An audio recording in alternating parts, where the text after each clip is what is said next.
G-Man Boxing. Do you know what I mean? Every single live he donates. I see him on other lives donating. He's got the bag on it.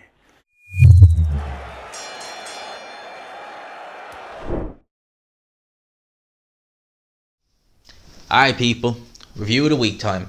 Now, there wasn't really that much to talk about, in the way of news the last couple of days really. It's been very little. There's been one of the reasons why I haven't done as many videos, because I don't want to just scramble and just find a little news story. I like to talk about kind of the major things. So there's not a great deal in terms of, breaking news that kind of happened last week. That was kind of a massive shock. We're all looking forward, obviously, to the Dillian Whyte card, which is coming up in about 2 weeks' time. But there were some fights over the weekend. Noticeably was Mikey Garcia, and he lost to Sandor last night in... I didn't think it would happen. I didn't think he'd lose. But I sure as hell didn't think Mikey Garcia would put on a good display. Now, I didn't think he would lose. That surprised me. But I did expect Mikey Garcia maybe to not look his best, because he's been out of the ring for a while. This time last year, there was interviews with Mikey Garcia. There was a few pictures as well where he looked big. He looked way out of shape. And Mikey Garcia himself has said that he really just wants the big money fights. He's really not in boxing anymore for the love of it, really. I say that Mikey Garcia, after the Spence fight, he went from because I used to love watching Mikey Garcia fight, before he fought Errol Spence, because he had power. He was a good fundamental boxer. Mikey was just fun to watch, for me anyway. I don't know about other people felt, but for me, I really like watching Mikey Garcia. I remember that was his Letitia knockout was really, really good. It was his first world title shot in a couple of years, because he had those 2 and a bit years, I think it was 2 and a bit years anyway, out of the ring with inactivity following the split from Top Rank. But that was at a time when Mikey was still quite young. He was still in his mid-20s, I think, at the time. So it's not ideal having an extended period of time out of the ring, but when you're that young, it's not as much of a hindrance as it would have been if he was say 33 and now all of a sudden he's 35. But Mikey Garcia, certainly for me, after the Spence fight, I did think Spence would win the fight, but I thought Spence might have a few moments where maybe Mikey Garcia would have his moments of success in that fight. But I remember that fight well. It was just all Errol Spence. It wasn't even close. I don't think Garcia even won a round. And as I said, since then, Jesse Vargas, this fight right here, he's not looked, certainly for me, he's not looked as impressive as he did pre that. Maybe that fight took something out of him. Maybe mentally he kind of just said, you know what, I really only want the bags now at this stage. But this Sandor Martin fight, it was a majority decision. I watched this afternoon. Should have been unanimous. It really should have been, because there was really only 2 rounds that you could look at and you could say, oh, Mikey Garcia won them, and for my money that was the 5th and the 9th. Every other round, was Sandor Martin. If I'm saying his first name wrong, apologies. He never really showed me Sandor Martin in his past. I mean, I remember he lost to Anthony Yijit. Anthony Yijit is a proper European level 140-pound fighter. He really is. He really has no place. He's really kind of peaked at European level at Yijit. And, he beat Martin a couple of years ago. I think it was 2017, I think was when he beat him. So I really didn't think his best win's probably Joe Hughes. So I didn't think much of this. I just thought maybe Mikey wouldn't look the best. But for him to go in there and lose the way he did, as I said, it was majority. Should have been unanimous. I mean, I could barely find 3 rounds to give to Mikey Garcia, much less 5. I don't know why that judge was watching. So, good performance from Sandor Martin. He is still floating around at 140. Will he get a world title? Will he be able to pick up a world title? Is the question I have, because although Josh Taylor is set to defend his undisputed world title against Jack Catterall, I can't envision Josh Taylor sticking around at 140. Certainly not after this year anyway. I would say 2022, maybe he might have one more fight at 140. Who knows if it's a big fight, maybe against Regis Prograis in a rematch, which I'd love to see. The first fight was brilliant. Regis Prograis been calling Josh Taylor out again on Twitter.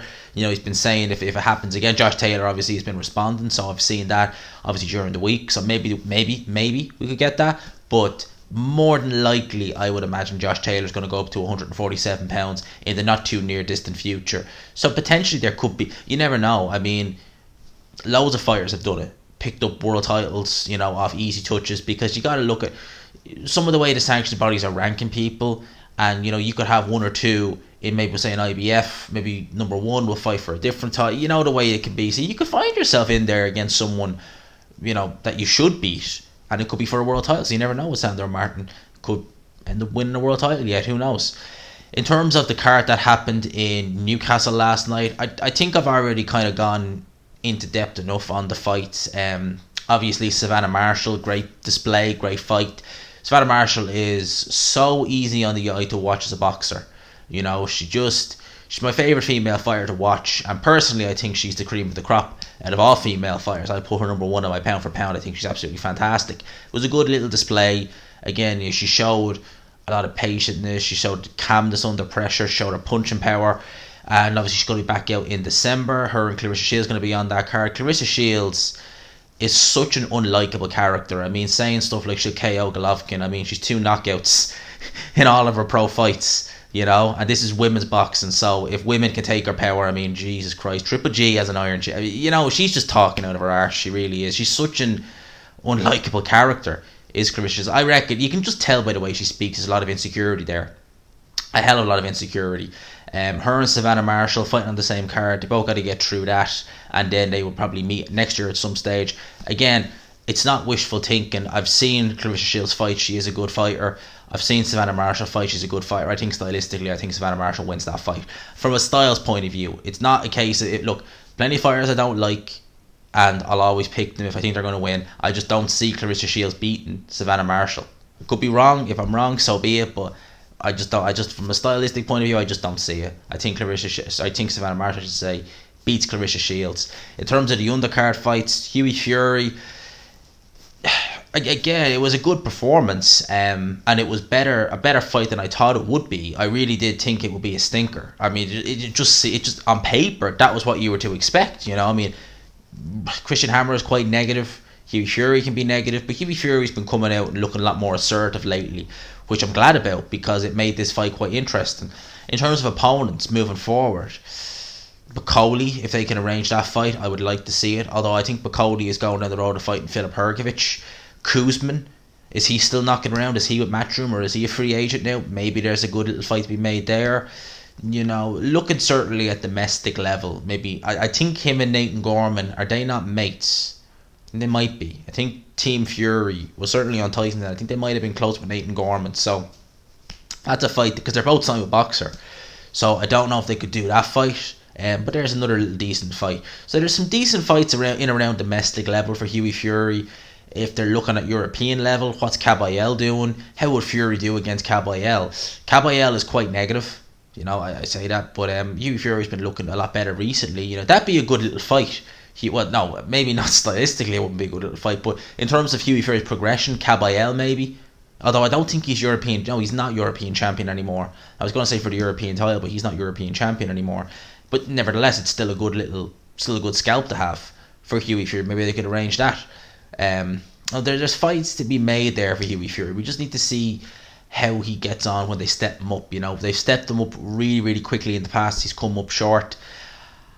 I think if there is more to Huey Fury, I don't think there's much more, if that makes sense. When he was fighting against Parker, when he was fighting against Povetkin, was he the finished article? No. But I don't think there's much more you can add to that, if that makes sense. I don't think he's going to improve much more than he already has. That was Huey Fury. The one I really want to talk about is Eubank Jr. Now, Eubank Jr., I said this in my post-fight, and I'm going to reiterate it here. I think he's caught between two styles. I really do. And I said this last year when he originally was shown training with Roy Jones, that I don't know if Roy Jones is necessarily the trainer I would pick for him. A lot of people said, like when I was talking about that last year, they were saying he's one of the greatest fighters of all time. How could you not want him as a trainer? And what I would say to that is, just because you're one of the greatest fighters of all time, that's all well and good, but it doesn't necessarily mean you'll translate it into a good trainer. I mean, I think we can all agree Freddie Roach is a good trainer, or certainly in his heyday he was a good trainer. He was not a good fighter. Freddie Roach was not anything special. I mean, I think it was Eddie Futch told him, "You're done, kid. Enough's enough." You know, just because someone, as I said, isn't a great fighter doesn't mean they won't be a good trainer. And just because someone's a great fighter doesn't necessarily mean they'll be a good trainer. And I think with Roy Jones, like when I look at Roy Jones in his prime, how many mistakes he made from a technical point of view, he got away from it with speed and athleticism and punching power. You know, but when they started to wane, as they did by the time he fought Tarver, well, you saw what happened, and you saw what happened then after. And you saw someone like Bernard Hopkins, who they fought in 1993. Roy Jones had a well, he beat Bernard Hopkins clearly, but on paper, you're looking back and say Bernard Hopkins was actually competitive against Roy Jones, a prime Roy Jones or close to a prime Roy Jones. That didn't happen. That never happened. And then obviously when they met all them years later, however many years, 17 years later, Bernard Hopkins obviously still was seeing better days, but he still had more left in the tank, and his technique was still there. Where Roy Jones, who relied on his athleticism, it was long since gone. So I don't know if Roy Jones is necessarily the trainer I would be picking for Eubank Jr. He seems happy with Roy Jones, which again, it is good to see, because he's normally always been, you know how I've said it, you know, Eubank Jr.'s always been, you know, let me do my thing. The trainer's just there to kind of, God knows what to do. I remember he told Ronnie Davis to shut up once. I think that was in the Billy Joe Saunders fight. He told him to shut up, or it was certainly one of the fights anyway. So look, I don't know who I would have Eubank Jr. training with personally. I mean, he's very good at getting those short punches off on the inside, you know, good at throwing hooks. His uppercuts are fantastic. We've seen that. We know that's probably his best punch. But I just think he's caught between two styles. And I think that, you know, they've been naming names. Someone like an Erislandy Lara would be all wrong, because he's WBA champion at 160 pounds. And I think someone like Lara, all wrong for Eubank. I just think Lara, even though Lara is not the fighter he was, you know, when he fought Canelo, he's still a very, very good fighter, and I think he would still beat Chris Eubank Jr. now. In terms of, you know, Liam Williams is a lot more stylistically friendly to Eubank Jr. Eubank Jr. won't need to go looking for him. He will come forward with squared shoulders. Liam Williams is tough. He can punch. He's shown to be quite durable. So be interesting fight. They're talking about doing that on pay-per-view. I personally don't see that fight as being a pay-per-view fight. It's just in my opinion. I don't see it. I don't think Liam Williams is name enough, I should say, to be a pay-per-view fighter. But saying that Eubank Jr. put Reynolds Quinlan on pay-per-view all them years ago, that had a good undercard. You know, that's the one thing, right? I remember Quinlan versus Eubank. That was pay-per-view. I think it was only about a tenner. So it was cheap, really cheap. It wasn't much dearer than the monthly subscription to DAZN, if you think about it. But there was some good undercard fights. There was John Ryder Adametchis. There was David Price, Christian Hammer. Who else was there? There was Kid Galahad, I think, fought on that card. And there was someone else as well. It wasn't a bad undercard. To be fair, like, I know we might look back and say Quinlan versus Eubank should never have been pay-per-view. Looking back retrospectively, it was only a tenner, which is cheap. It is. It's quite cheap for a pay-per-view. And the undercard was good. You know, it was. You know, you had a good domestic level fight. There was another decent fight on that card, but I just can't remember it now. I remember Adametchis John Ryder, and I remember Pricey versus Hammer, and I'm sure there was another fight on it that it's slipped my mind, but it wasn't a bad undercard. If they do something like that, but it depends what the price is. Are they going to charge 20 quid for the pay-per-view, or are they going to do what ITV did and charge a very reasonable, and that was reasonable looking back, 10 quid for it. That was very reasonable. I think it was 10 quid, or maybe it was 10.99, but even around that ballpark. Very reasonable. So that was the fights. In Latvia, we also had Mairis Briedis. The Mairis Briedis, I watched the ending, but I didn't watch enough of it to do a review, because I just thought, what am I going to do? I'm just going to say I saw a minute and then be like, yeah, he looked good. Of course he did. He was finishing the guy. He looked a bit weird in the first round. Mairis Briedis looked a bit, just, I don't want to say disinterested, but kind of almost disinterested almost in the first round. And then in the second round, he kind of just, maybe it was just a feeling out. Mairis Briedis can sometimes start a bit slow. And then because he did start a bit slow against Usyk. And then once he kind of figured it out, once he kind of got into it, it was over fairly quick. He sustained a bit of a cut on the bridge of his nose. It looked like from a clash of heads, because there was times where Mairis Briedis was going in for the kill, and it was very sloppy on both ends. You know, Arthur Mann, he really didn't seem like he wanted it after, you know, the knockdowns in the third round. I didn't think he'd get up after the second knockdown. He spit his mouthpiece out. And then when he went down on the final knockdown, he was saying he was hit low. He wasn't hit low. And then he just, even though the round was over, the referee kind of knew what was going on and he just waved it off, because probably they wouldn't have came out for the fourth round. So Mairis Briedis moves on. Him against the Collie, good fight. I would favour a Collie just because a Collie is so big and long and rangy. Mairis Briedis is 6'1". He's on the latter side of 30. He's been kind of going back and forth. Will I go to heavyweight? Will I not? Will I? Won't I? I don't know. I'd like to see him against Gassiev a heavyweight. I think that's a very good fight. Both guys have been in there with Alexander Usyk. If he does fight Gassiev a heavyweight, I think that's a very good fight. I don't know about you guys, but Gassiev versus Briedis, anyone? I'd quite like to see that. I think it's a good fight if he fights him a heavyweight.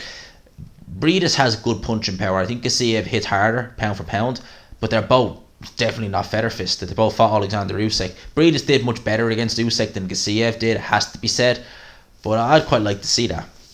Obviously on Friday we had Emmanuel Navarrete versus Johnny Gonzalez. Great fight. Emmanuel Navarrete is fun to watch, man. I remember there was a time where, was Conlan mandatory for him at one stage, or was Conlan number one ranked for him? And I remember thinking, if you want to save or get something out of Conlan's career, you won't put him anywhere near Emmanuel Navarrete. Emmanuel Navarrete is a very good fighter. Gonzalez showed tremendous heart in there to go to 12 rounds. You know, he was taking, his face was smashed to pieces by Emmanuel Navarrete. Emmanuel Navarrete is one of them unknown fighters, or he was unknown at the time where he won his world titles. Brought in there against Isaac Dogboe at the end of 2018 as an opponent, beat the crap out of Dogboe, won that fight, beat him even worse in the rematch, and he's gone from strength to strength. So big up to Emmanuel Navarrete. That's really the fights that have happened on the weekend. That's mainly them. As I go and I look on boxing scene and Twitter, I see Anthony Joshua. It says here he's currently out in the US following his defeat to Alexander Usyk. He's visiting Joshua Buatsi in Virgil Hunter's gym. Now, that's interesting. Could we potentially be seeing AJ maybe looking to follow Joshua Buatsi to the US and train with Virgil Hunter? AJ and Virgil Hunter. Now, Virgil Hunter obviously is training heavyweight. He's training Tony Yoka. And I've been liking what I've been seeing from Tony Yoka. I have to say, Virgil Hunter is a very good trainer. He is. Brought Andre Ward from scratch to, you know, arguably the greatest super middleweight of all time. Arguably. Andre Ward's training Virgil Hunter and Anthony Joshua. Could it happen? Maybe he's just trying to test the water and see. Maybe he... look, if AJ wants to keep Rob McCracken and have him maybe as a co-trainer or an assistant trainer and have Virgil Hunter in there, okay. Virgil Hunter, Anthony Joshua, I'm just trying to think stylistically how that would do. AJ's inside game is okay. Virgil Hunter is very good at teaching his fighters how to fight on the inside. Andre Ward is very skilled in terms of inside fighting. That'd be very interesting, wouldn't it? That might actually work, I was going to say. Maybe you think I'm wrong, but I think that might actually not be a bad idea. AJ and Virgil Hunter. Let me know your thoughts in the comment section about that. That's interesting, isn't it? AJ and Virgil Hunter. May never happen. AJ, I reckon he'll stick with Rob McCracken. I just think he's happy with that team. I just can't see him leaving it. I could be wrong. And Virgil Hunter be a good trainer. Don't underestimate Virgil Hunter. He is a very good trainer. Very good trainer is Virgil Hunter. Ryan Garcia, Jojo Diaz reportedly getting pushed back now to November 28th. Yeah, apparently Ryan Garcia suffered a hand injury. Ryan Garcia is having fights pushed back a lot lately, hasn't he? I have my own suspicions about why that is, and I don't think it has anything to do with the hand issue. I don't think it is. I have my own suspicions. I'm not going to go in depth here as to what I think they are, but I certainly have I have a few suspicions as to why Ryan Garcia, I should say, has had fights, move back and kind of things like that. Just my own suspicions. Lyndon Arthur, Anthony Yard rematch. It was meant to happen, I think, last week originally, but we have a date, December the 4th in London. I think it was originally meant to happen in Manchester, if I'm not mistaken. Now it's happening in London, Anthony Yard's hometown. He'll have his home fans in. Will that help him? Because he hasn't fought in front of his home fans in... Well, he did fight in front of he did fight in front of fans in that show in Birmingham. But in terms of London, hasn't fought there since the Royal Albert Hall in February 2019. So it'd be like a homecoming for him, because that last fight he had with Lyndon Arthur was behind closed doors. So will Anthony Yarden perform better now that he's got his own fans? Wait and see. Should be a good little rematch. The first fight, I said it once, I'll say it again. Yard lost it more than Arthur's won it. I suspect Yard won't make the same mistake twice, but you never know, lightning could strike twice. Lyndon Arthur is a good fighter. He is. Vasily Lomachenko versus Richard Comey. Done deal, December 11th. Mark it in your calendar. That's going to be a good fight. Richard Comey is still useful. He is still good. Vasily Lomachenko, common opponent. So again, he's had two common opponents. In fact, actually, this is the same order that Teofimo Lopez fought them in. He fought Nakatani and then he fought Comey. Now, Lomachenko's already done a better job on Nakatani. Much better job than Teofimo Lopez did. How will he do against Richard Comey? Teofimo Lopez got rid of him in 2 rounds. I can't see Lomachenko getting rid of Richard Comey in 2 rounds. I just don't. He's not that type of puncher to me. Richard Comey is a good puncher. I reckon that he will break Comey down as opposed to just doing what Teofimo Lopez did. I reckon he'll break him down. I could see that maybe going similar to the Walters fight. Although I think Comey is better than Walters, but I can see it kind of going like that.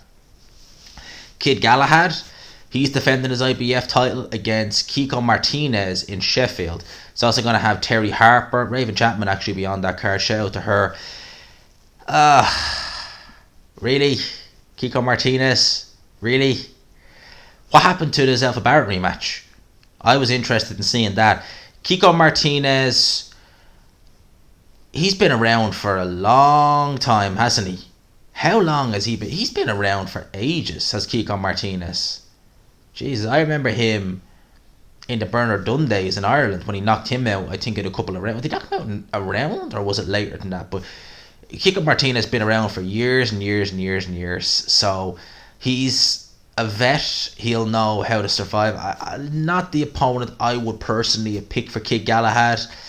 But look, he's defending his world title. He obviously wants, a straightforward enough touch.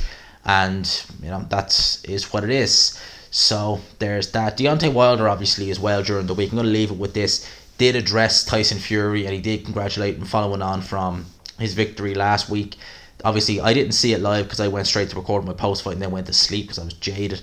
But Deontay Wilder and Tyson Fury, there was a little issue after the fight. We didn't want to acknowledge Tyson Fury, but he did go to Instagram to say, basically, well done to Tyson Fury. It'd be interesting to see what Deontay Wilder does. Malik Scott has already said that Deontay Wilder does intend to come back.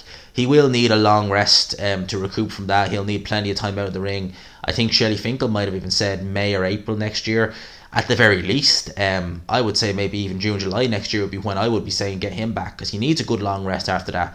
In terms of who he fights, Helenius maybe Helenius, PBC, he's already fought Kalnaki, and then maybe have a big fight against someone like an Andy Ruiz or someone like that in the future. Who knows? Could Deontay Wilder make a comeback and have a crack at another world title? Stranger things have happened. They really have. So watch the space. I like Deontay Wilder as a fighter. I love watching him in the ring. I'll always watch him in the ring. I always love watching Wilder in the ring, even if it's a fight that looks boring. Like that Washington fight a couple of years ago wasn't a great fight to watch, but you couldn't take your eyes off because you knew at any minute that right hand is going to land and Jarrett Washington's going to be in trouble. So Deontay Wilder, as I said, I've always enjoyed watching him fight. I think that's pretty much it. I'm going to call it here. I try and not go as long as I did last week. I went over a half hour last week. I don't think I've gone that long. I think I've gone about 20 minutes in this one. So I will leave it there. So I hope you enjoyed it. As I always do in these review of the weeks, I wish everyone a great start to the week, and I hope you all get some good news. I hope I get some good news. I hope you get some good news, because you never know. Stranger things have happened. Stranger things have happened, lads and lassies. It does. So I hope you all enjoyed this video. If you could, smash the like button, subscribe. The old notification bell does help. You get notified when your boy uploads a video, which is good. I like you knowing when I upload it. I know, because I like to sit. I like seeing the views go up. What can I say? I'm vain. I like that, as most people do. But anyway, I hope you enjoyed that video. If you did, if you could, as I said, leave a like. For now, lads and lassies, happy Monday. I'll talk to you. Peace.